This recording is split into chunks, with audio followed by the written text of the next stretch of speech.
इससे पहले मैंने जो पहली वीडियो बनाई थी एशिया महाद्वीप के ऊपर ही बनाई थी, लेकिन वो लंबी वीडियो होती चली जा रही थी, जिसकी वजह से मैंने फिर वो वीडियो बीच में बंद कर दी। इसलिए मैंने उसका नाम रख दिया एशिया महाद्वीप भाग 1, और उससे आगे जो एशिया की बातें बतानी शेष रह गई थी उनके लिए मैं एशिया महाद्वीप भाग 2 आज बना रहा हूँ।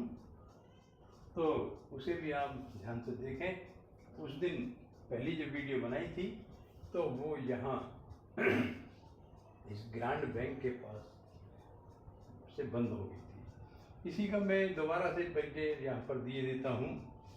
मैंने पहली वीडियो में बताया था कि ये यहाँ पर प्रशांत महासागर है और ये भूमध्य रेखा है। इस भूमध्य रेखा के उत्तर और दक्षिण में गर्म जलधारा उत्पन्न होती हैं। जैसे भूमध्य रेखा पर भी जलधारा बनती है तो ये 3 जलधारा हो जाती है। भूमध्य रेखा पर पश्चिम से पूर्व की तरफ गर्म जल की जलधारा चलती है, लेकिन जब इधर स्थल भाग से टकराती है तो स्थल भाग से टकराकर उस जलधारा के 2 भाग हो जाते हैं, एक उत्तर की तरफ और एक भाग दक्षिण की तरफ। इस तरह से स्थल भाग से टकराकर ये जो जलधारा है इसके 2 भाग होकर उत्तर और दक्षिण की तरफ मुड़ जाते हैं। उत्तर की तरफ जो भाग जाता है उसको क्यूरोसुवो की गर्म जलधारा कहते हैं। हमारा तात्पर्य यहाँ उत्तरी प्रशांत महासागरीय की गर्म जलधारा क्यूरोसुवो की जलधारा से है, क्योंकि हम एशिया महाद्वीप का अध्ययन कर रहे हैं।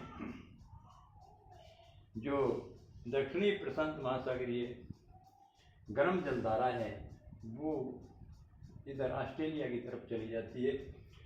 तो हम यहाँ पर उत्तरी प्रशांत महासागरीय गर्म जलधारा जिसका नाम क्यूरोसुवो की धारा है उसका अध्ययन कर रहे हैं।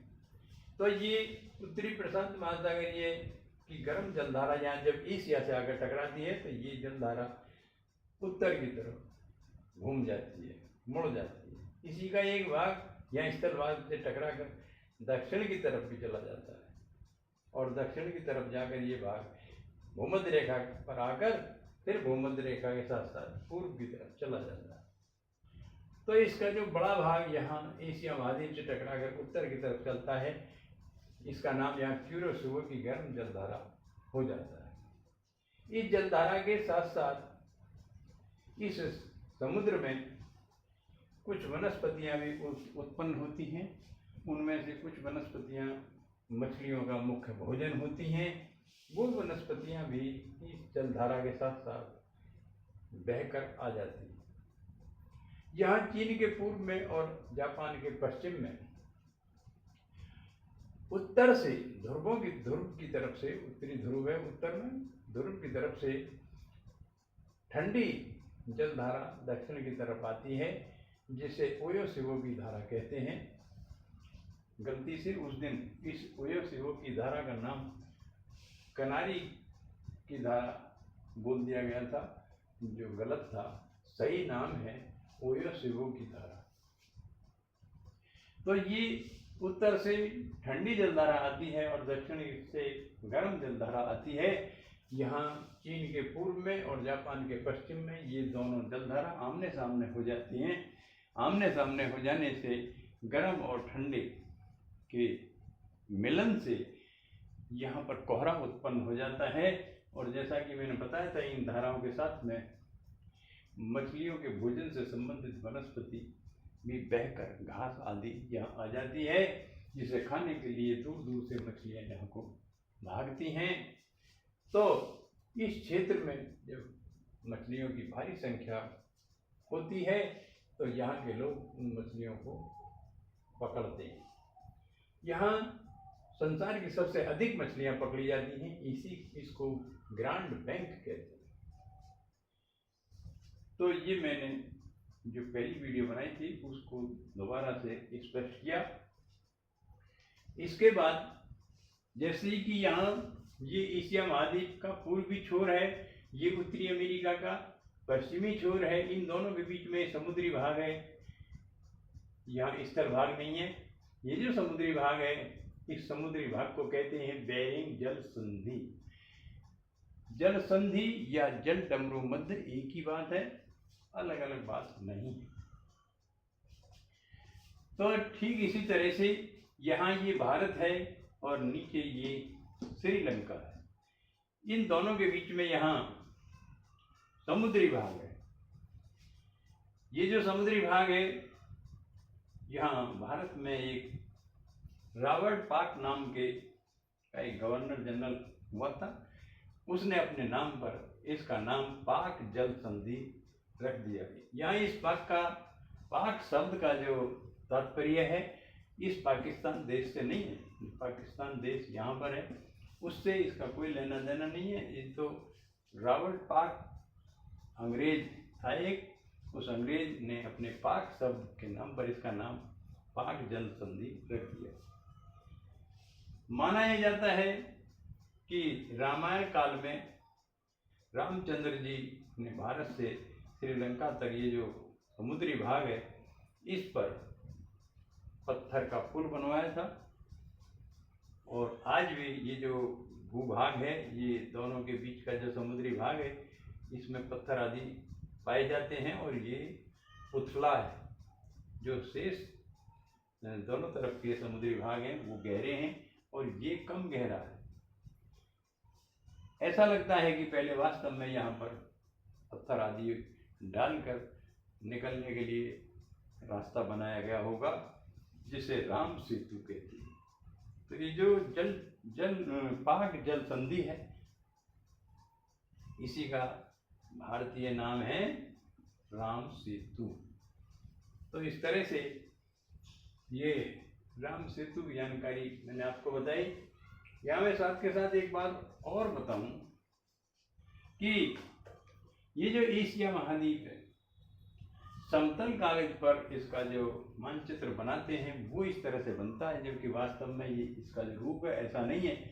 उत्तर की तरफ भूमध्य रेखा पर जो पृथ्वी का रूप है, वो भूमध्य रेखा पर 100% सत्य होता है। यदि समतल कागज पर हम पृथ्वी का चित्र बनाएं, पृथ्वी का मानचित्र बनाएं, तो उसकी सत्यता केवल भूमध्य रेखा पर 100% होती है। जैसे जैसे हम ध्रुवों की तरफ चलते जाते हैं, ऐसे ऐसे जो भूभाग हैं, वो भूभाग वास्तव में उतने बड़े नहीं होते, उससे छोटे होते हैं। जैसे जैसे हम ध्रुवों की तरफ चलते हैं, तो जो स्थलीय भाग हैं, उनका जो रूप हमें इस मानचित्र में दिखाई दे रहा है, वो ऐसा नहीं है, छोटा है। और ध्रुवों पर पहुंचते पहुंचते जो उत्तरी ध्रुव है 90 डिग्री अक्षांश रेखा, वहाँ पर तो वो जो धरातल का रूप है वो एक बिंदु मात्र है, जबकि उस बिंदु को भी हम यदि समतल कागज पर दिखाएंगे तो इस तरह से उसका बहुत बड़ा रूप दिखाई देता है। तो ये वास्तव में इतना बड़ा उत्तरी एशिया का जो उत्तरी सीमा है वो इतनी बड़ी नहीं है समतल कागज पर दर्शाने के लिए, क्योंकि समतल कागज इस तरह सीधा होता है और पृथ्वी का रूप इस तरह से गोल होता है। तो यहाँ भूमध्य रेखा है, भूमध्य रेखा पर उसका आकार बड़ा है और ध्रुवों पर छोटा होता चला गया। लेकिन समतल कागज पर इसे दिखाएंगे तो इस तरह से वो तो जितना बड़ा भूमध्य रेखा पर दिखाई देता है उतना ही बड़ा ध्रुवों पर दिखाई देता है। इस तरह से वो ध्रुवों की तरफ उसके स्थल रूप की जो सत्यता है वो कम होती चली जाती है। अब यहाँ पर ये जो जापान देश है, इस जापान देश में शहतूत का वृक्ष पौधा होता है, शहतूत का पेड़ होता है। उस पेड़ की पत्तियों पर रेशम बनाने वाले रेशम के कीड़े पाले जाते हैं, जो कीड़े कच्चा रेशम तैयार करते हैं।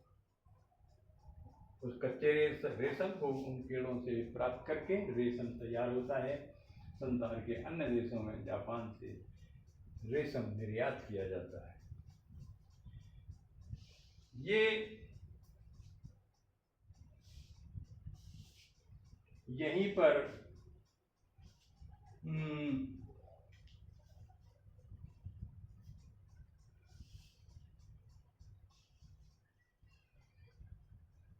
इसके साथ ही मैं बताऊं कि यहाँ पर थाईलैंड देश है जो रबड़ उत्पादन का बहुत बड़ा रबड़ का बहुत बड़ा उत्पादन करता है। विदेशों को वहाँ से रबड़ का निर्यात किया जाता है। यहाँ मलेशिया देश है। उस मलेशिया देश में एक अंकिता केलांग नदी है, उसकी घाटी में बड़ी मात्रा में टिन खनिज पदार्थ प्राप्त होता है, जो दूसरे देशों को वो टिन का निर्यात किया जाता है। ये जो इंडोनेशिया, यहाँ पर इंडोनेशिया है, इस इंडोनेशिया में सिनकोना नाम का एक पौधा होता है। उस सिनकोना नाम के पौधे से कुनैन की गोलियां बनाई जाती हैं, जो मलेरिया का जो रोग होता है उसमें उन गोलियों को दवा के रूप में प्रयोग किया जाता है। यहाँ पर एक बात और बताऊं, ये जो जापान देश है, ये जापान देश में जलयान होते हैं जो समुद्र के अंदर बड़ी बड़ी नाव टाइप होते हैं, जिन्हें जलपोत कहते हैं। उनका निर्माण इस जापान देश में किया जाता है। इस जापान में चाय के ये लोग बड़े शौकीन होते हैं, और जिससे ये यहाँ पर चावुयू नाम का एक उत्सव भी मनाते हैं। यहाँ पर नागासाकी नाम का एक क्यूशु द्वीप पर नागासाकी नाम का एक शहर है। यहाँ मैं एक बात और स्पष्ट करूं कि द्वितीय विश्व युद्ध में इस जापान में हिरोशिमा और नागासाकी नाम के दो शहर हैं। उन दोनों शहरों पर इस अमेरिका ने परमाणु बम गिरा दिए थे, जिससे यहाँ लाखों की संख्या में जनमानस मारे गए थे। और लोगों का ये मानना है कि आज भी, जबकि द्वितीय विश्व युद्ध को हुए लगभग 70-80 वर्ष हो चुके हैं, लेकिन आज भी वो जो परमाणु विस्फोट यहाँ पर हुए थे, उनसे यहाँ की जो जलवायु उसमें इतना प्रभाव है कि जो बच्चे पैदा होते हैं वो अपंग रूप में पैदा होते हैं। किसी के पैर नहीं, किसी के हाथ नहीं, किसी के आँख नहीं, किसी के, इस तरह के बच्चे आज भी यहाँ पर बहुत मात्रा में पैदा होते हैं। ये यहाँ पर ये म्यांमार और यहाँ पर थाईलैंड और यहाँ पर लाओस नाम के 3 देश हैं। तीनों देशों को मिलकर स्वर्णिम त्रिभुज बनता है। ये भी प्रश्न आ जाता है कि स्वर्णिम त्रिभुज किसे कहते हैं। तो ये म्यांमार, थाईलैंड और लाओस 3 देशों को मिलकर यहाँ स्वर्णिम त्रिभुज बनता है। इससे संबंधित भी प्रश्न आ जाता है।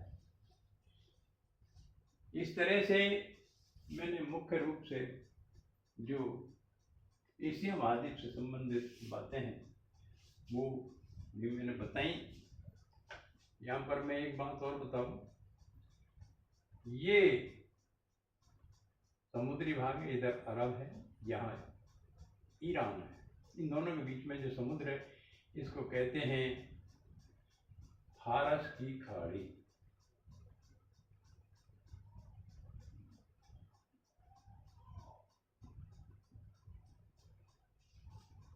इधर यहाँ ये अफ्रीका महाद्वीप है, इधर ये अरब है। इन दोनों के बीच में ये समुद्र है, समुद्री भाग, इसको कहते हैं लाल सागर।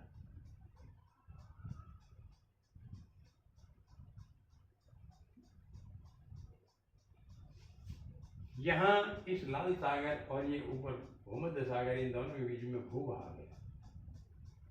इस ये जो अफ्रीका महाद्वीप है, ये अफ्रीका महाद्वीप इधर यहाँ एशिया महाद्वीप से मिलता है। तो ये बीच का जो भूभाग है, यहाँ पर इस बीच के भूभाग में नहर खोदकर इस लाल सागर को और भूमध्य सागर को मिला दिया गया है, जिसे स्वेज नहर कहते हैं।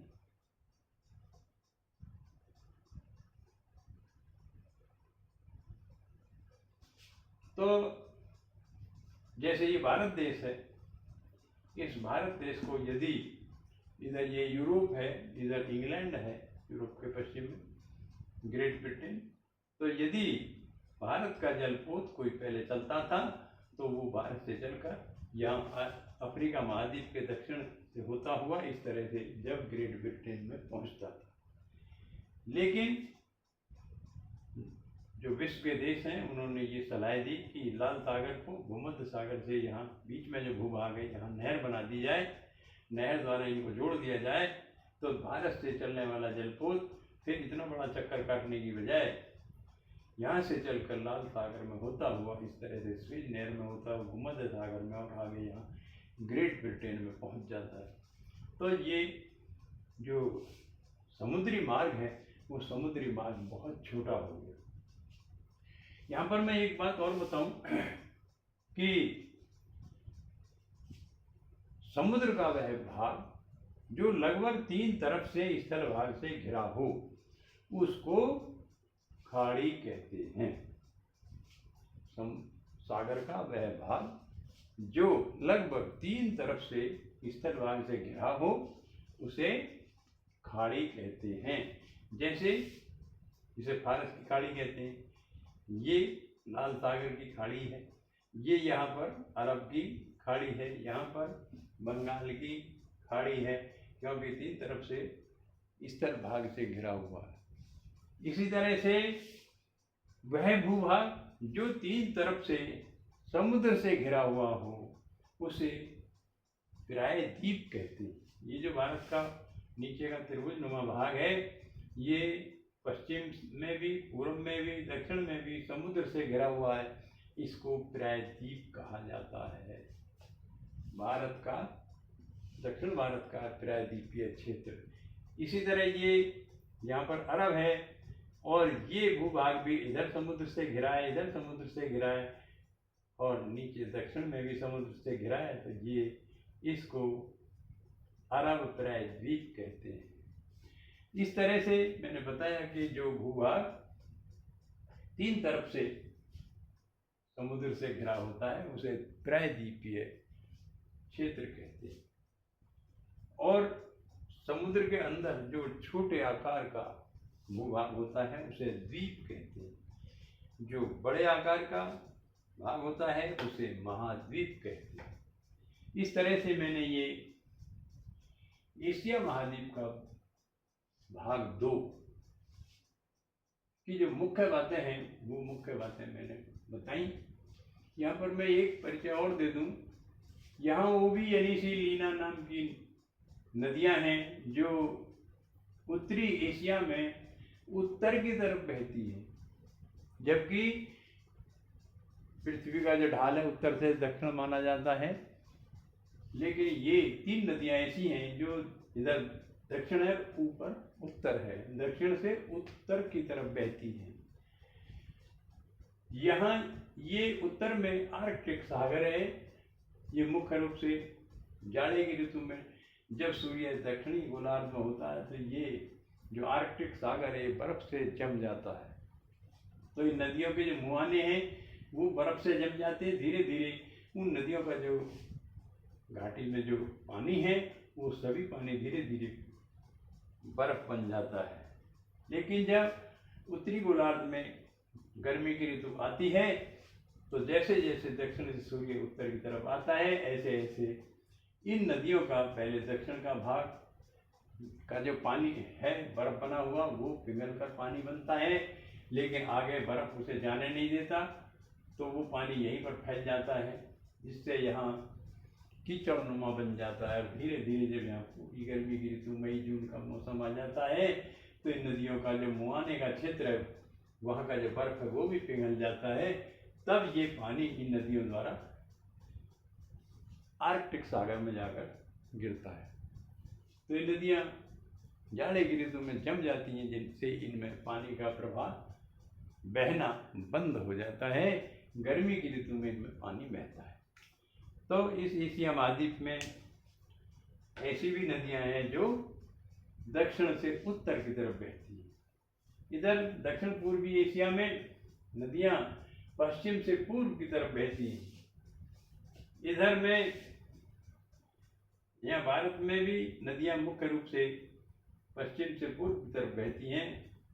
दो नदियां नर्मदा और ताप्ती नदियां इधर पूर्व से पश्चिम की तरफ बहकर यहाँ बंगाल अरब की खाड़ी में जाकर गिरती हैं। और यहाँ दजला फरात नदियां हैं, वो नदियां भी उत्तर से दक्षिण को बहकर यहाँ इस अरब की खाड़ी में आकर गिरती हैं। इस तरह से मैंने ये एशिया महाद्वीप भाग 2 आपको समझाया। अब अगली वीडियो में हम यूरोप महाद्वीप के विषय में बताएंगे। धन्यवाद।